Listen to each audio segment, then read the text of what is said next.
New York, we begin tonight in China. People have gathered from Shanghai to Beijing in a rare show of dissent against the Chinese Communist Party to protest China's increasingly costly zero-COVID policy.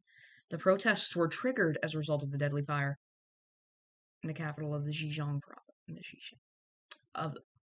the one with the Uyghurs, which killed 10 people. Outrage erupted after video footage showed that the city's lockdown measures may have delayed the firefighters from being able to. It might have delayed their response. And now some protesters have been calling for greater freedoms and democracy, and even President Xi Jinping to step down. We'll have more details as they develop. We now turn to Buffalo, New York, where the perpetrator of that racist attack on a Tops supermarket that back in May has pled guilty on all counts. He was arrested back in May when he went to a Tops grocery store in Buffalo and opened fire, where he killed 10 people. Last night in Maryland, this is an interesting one. Tens of thousands of people lost power after a small plane was left dangling some 100 feet from a set of power lines when it crashed. Rescue workers rescued both the pilot and the single passenger on board. They had to de-energize the electrical tower and ground it, so there was no electricity running through the structure. Around 8,500 customers were left without power after the crash. This included that as a result, the county had to shut down schools for the day, among other effects. Most power customers have gotten their power back. Got their power back about 6 hours later. When we come back, we'll take a look at whether Noosa's top judges could be influenced by a blacklisted pedophile, and a recap of a recent press conference held by the governor of Ridgway County. We will be right back.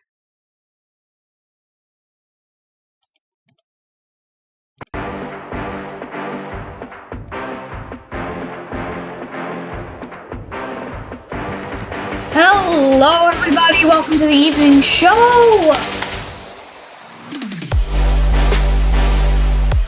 That's just a patriotic cow.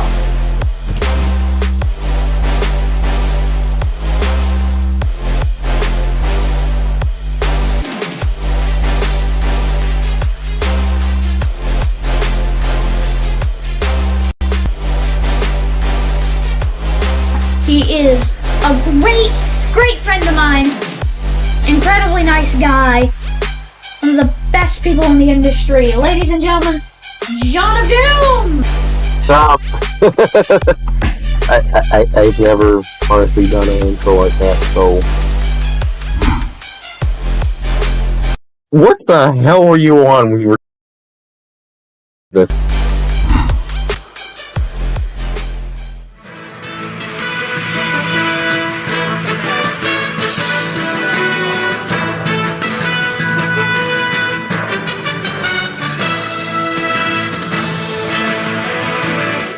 Broadcast to everybody. Recently, Ridgeway County and Noosa have been in some disputes. Let's go over that now. Boulder, Colorado recently launched, and that led to there were many accusations that Boulder is a copy of Ridgeway, and Ridgeway recently passed a modified version of the Sedition Act. We did a lot of coverage, including that massive panel stream we did. Next time, we're going to be sure to get a bigger table. Now joining us with a recap of a recent press conference is John of Doom.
In a couple of minutes. Another thing I do want. What's going on? Audio difficulty with you. Do you want me to repeat that. Which from the beginning? A little bit, yeah. Apologies, we had an audio issue. Okay, so apparently the press conference ended a couple of minutes ago. So apparently it's still going on. This governor ended his little statement a couple of minutes ago. I didn't have time to go in based on some work I was doing IRL, but I did have time to ask him some questions in regards to the amount of people that will be impacted. He said it was hard to put a number on how many people will be impacted. It's going to be determined in the upcoming days. The estimate, however, he said it won't be high. The RCO says that 2 lieutenants and 2 sergeants will be affected by the bill, according to Paul, who was with the RCSO. I also questioned about the poll numbers that said that 43.4% approved Position Act compared to 40.8% opposed, and at 55.3% approved. The hostile declaration thing, Boulder is hostile. 35.5% no. He said it's pretty much shows that those who are opposed to the bill are the most impacted by the bill. Also, seen other questions by other people saying that that the governor is expecting this to go to the Ridgeway Supreme Court. He said he was, quote, eager to see what the courts would do, and that the bill does not discriminate against anyone unless they have sergeant plus roles. The main goal of it is not to make people's experiences worse, but rather to make sure HR people in Boulder and Noosa does not have HR Ridgeway roles, and make sure that Ridgeway HR roles are not focusing on other groups when they could just focus on Ridgeway itself. There was another part of the press conference which was stated, held by, I think, I forgot his name, I think 112 Tass. I don't know, I didn't write this down. Who said it was the best course of action to take in regards to this bill. I also interviewed the lieutenant governor yesterday. Joel is human. I'm not sure if we have that interview ready, but when we do, we will air that.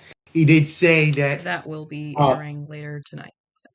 It will be airing later tonight. He did say, I don't know if we have a preview ready, but he did say that this was, of course, the best course to take, and that in regards to Ridgeway, people have nothing to fear. Now this will open up more jobs for people in Ridgeway that are currently being held by Boulder people. So again, lots of stuff being said in the press conference. I am awaiting a signature statement. He did say, however, something that I did catch note is that if he were given the choice to sign it, I mean, he could have vetoed it, but let's be real, given the circumstances. If there was a little choice given to sign it or not sign it, he would have maybe signed it, maybe in quotation marks. I didn't catch the other part of why he said maybe, but that's just jarring to think, considering these circumstances. So lots of action in regards to the bill. There will be more in the coming days as bill is signed and bill is challenged. We could be seeing a Supreme Court decision within the coming months. Jake. Thank you. Coming up on the broadcast, could Noosa's top judges be influenced by a blacklisted pedophile? Could Noosa and Ridgeway's top judges be influenced by a blacklisted pedophile? An exclusive interview with Zhao is human, and an update on the holiday shopping season. Once again, we'll be right back. Now to your weather.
Discuss a recent investigation they did. Their investigation claims that Noosa's top judges are being influenced by a blacklisted pedophile, Travis Kebab, who was he was blacklisted back in 2020, and the investigation alleges he's puppeting members of the Supreme Court and other courts. Guys? You're now joining us with more details. You're now calling in. Sorry. No, that was my bad. Take it away.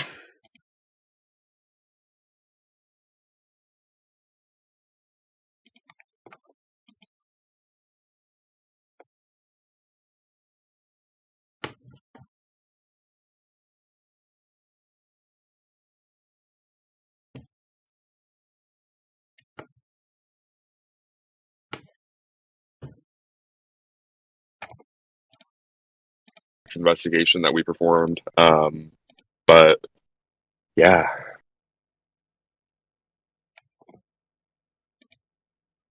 Okay. So what are the details we got? So yeah, but before I started serving as the Deputy Attorney General, I was serving as the Associate Attorney General, starting under Arthur Chin, and then I came back into the role under Remy LaRoe, who is the current Attorney General, who is my higher up as we speak. And around that same time that I'd begun my service as Associate Attorney General for my second term, I had received some very alarming messages from some members of the community after I inquired with the Chief Justice and one of the Associate Justices about potentially becoming the clerk of the Supreme Court, or a judicial clerk in any type of realm. I had allegedly received a message from Travis Kebab, who is a blacklisted pedophile of the NUSA and Ridgeway communities, and other communities as well. I mean, it doesn't just go to that point. Upon receiving these messages, I later found out that Travis Kebab had a big influence over the NUSA community. And I mean, this isn't really an allegation anymore.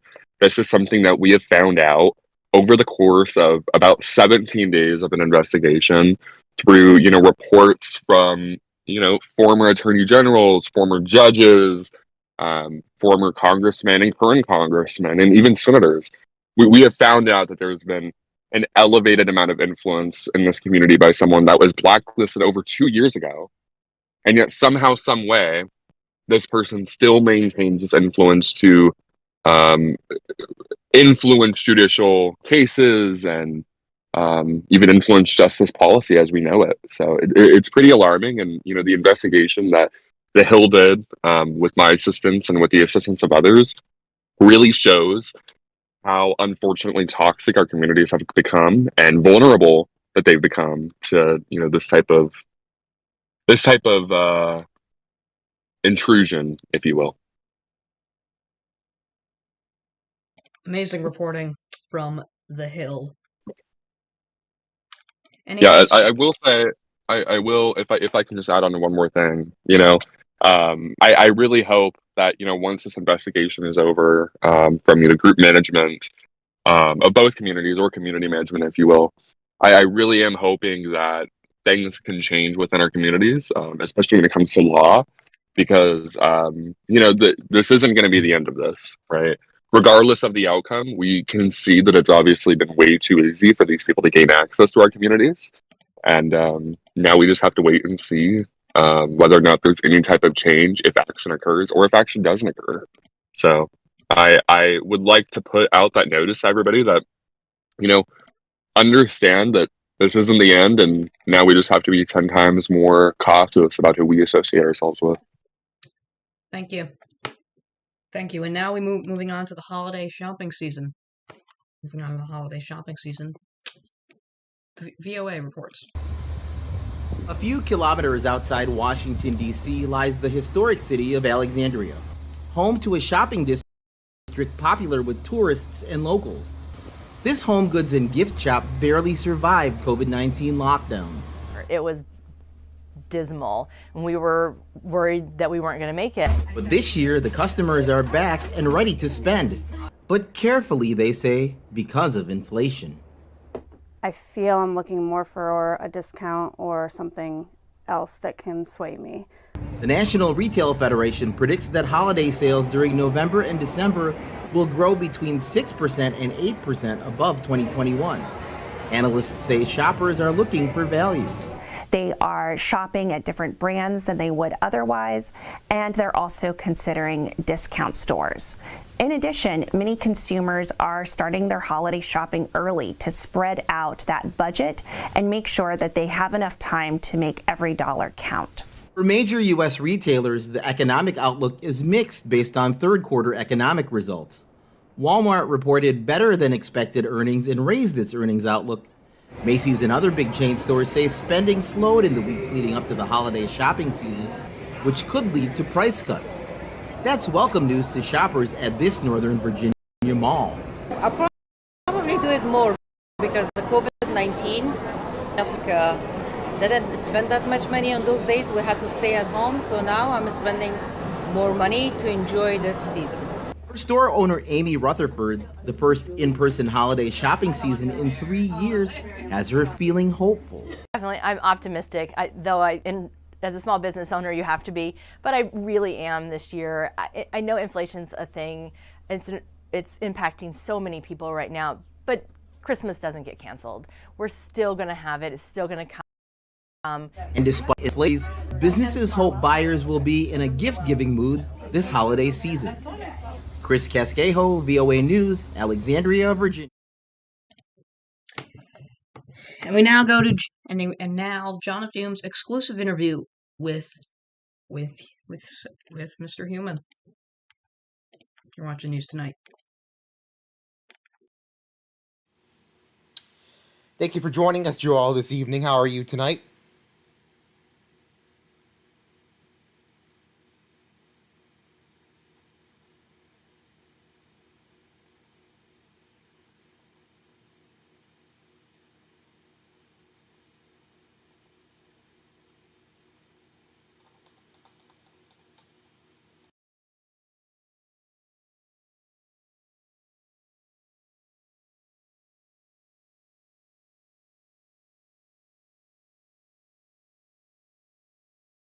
Of course.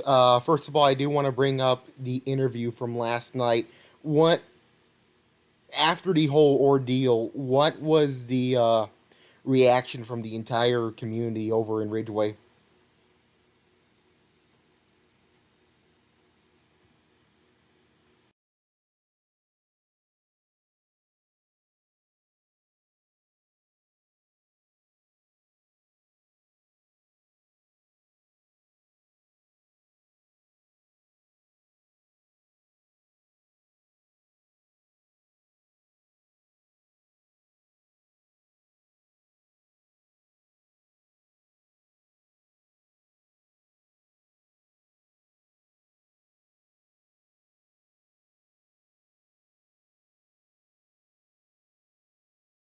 I want to get on to that point with the whole we can't let news politicians infiltrate the Ridgeway government. You recently passed the revised version of the Sedition Act 6-0. Can you explain to our viewers what this new act does, how it's different from the previous act, which failed last night?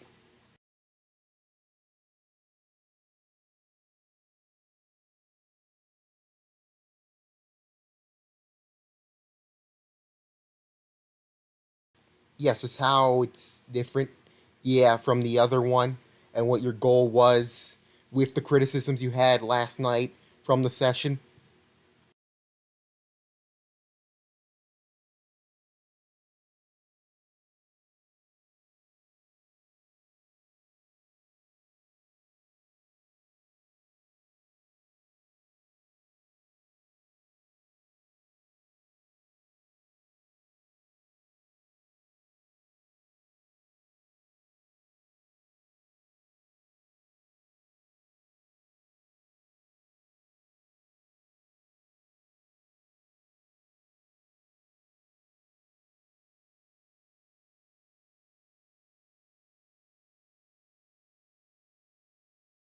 Is that permanently? Because I've seen something along the lines of that in the revised bill.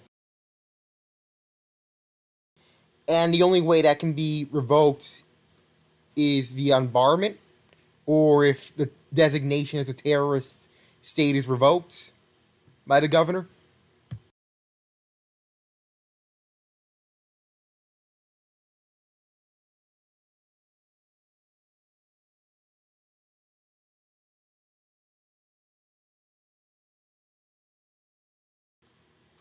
The bill has yet to receive the signature of Governor Titanic. Do you think he'll sign the bill?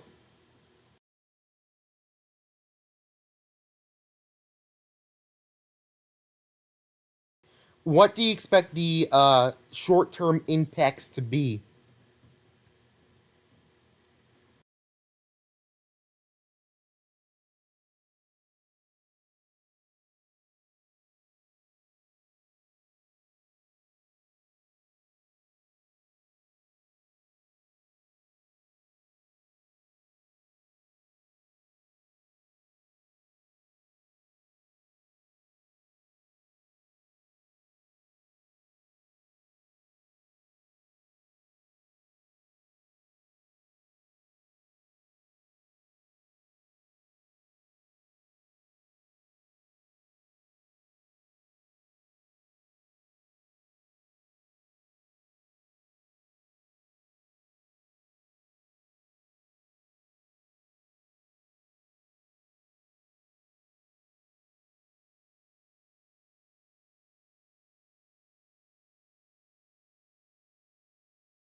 Do you have any messages to people who are concerned about the act, what this means for them, and the possible impacts this could have on them?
Do you have anything to say to the average Ridgeway citizen regarding the bill? Have anything in particular to say to them?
Lieutenant Governor.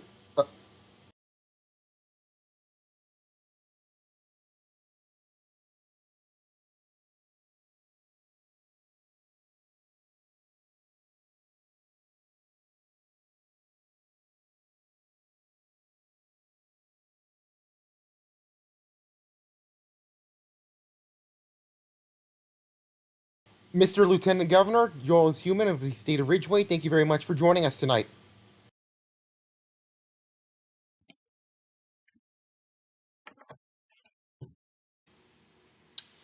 Thank you for joining us, Joel, this evening. How are you tonight?